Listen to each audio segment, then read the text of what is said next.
đây nè ngọc ní khi mà chụp ông sai của xóm nước trong video ní mình men chia video bằng riêng ấy đấy còn tại chỉ cả bằng khai bằng tách từ lơ để tôn bằng ca bằng cả intent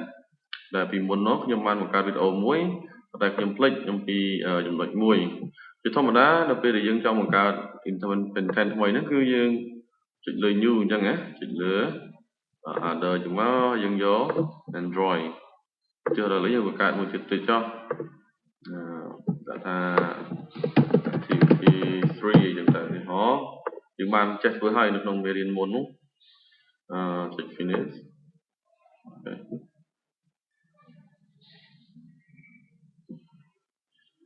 Ok chẳng chỉ tôi tới cái việc bạn một cái activity nó là cái nông lại ní ở dưới thì cho từ cái nông Android manifest cho từ cái application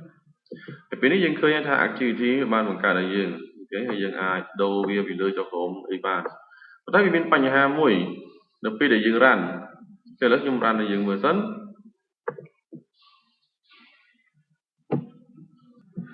នៅពេលដែលយើងរ៉ាន់នេះគឺជាកម្មវិធីគឺធម្មតាទេវាចាប់ដើមពីមេទៅមុនប៉ុន្តែបើសិនជាយើងចូលទៅក្នុងកន្លែងដែលកម្មវិធីវាបាន install ហ្នឹងគឺវាបង្កើតរហូតដល់3គឺ main activity activity 2 activity 3យើងមើល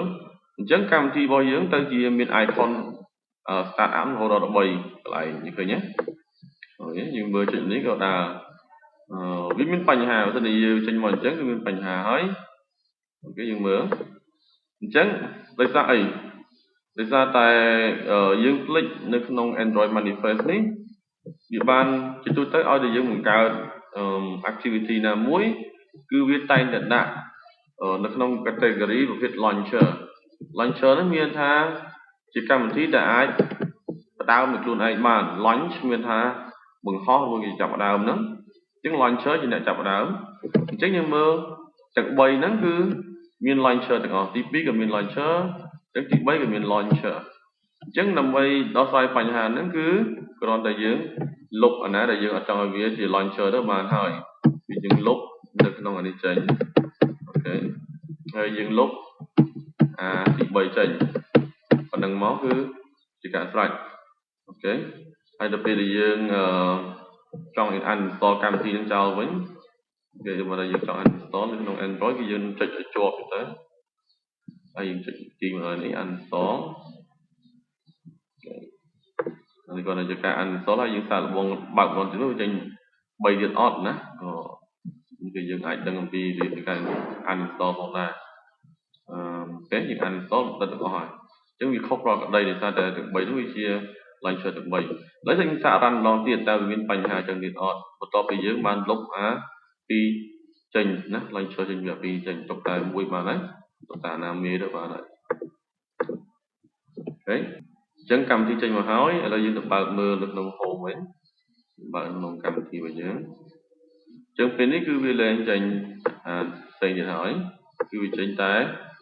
main menu តែមួយតែម្ដងអូខេគឺចេញមេអញ្ចឹង complete នៅពេលដែលយើងបង្កើត activity ណាមួយថ្មីដែលយើងធ្លាប់ធ្វើនៅក្នុងនេះហើយ complete ចូលទៅក្នុង Android manifest នេះហើយយើងចូលទៅក្នុង code វានេះអូខេហើយយើងអាចលុបគេថា launcher ចេញពីកន្លែងណាដែលយើងអត់ចង់ឲ្យវា start up សម្រាប់នេះយើងអាចឲ្យវាមុនក្រោយបានដដែលអូខេអត់បញ្ហាទេ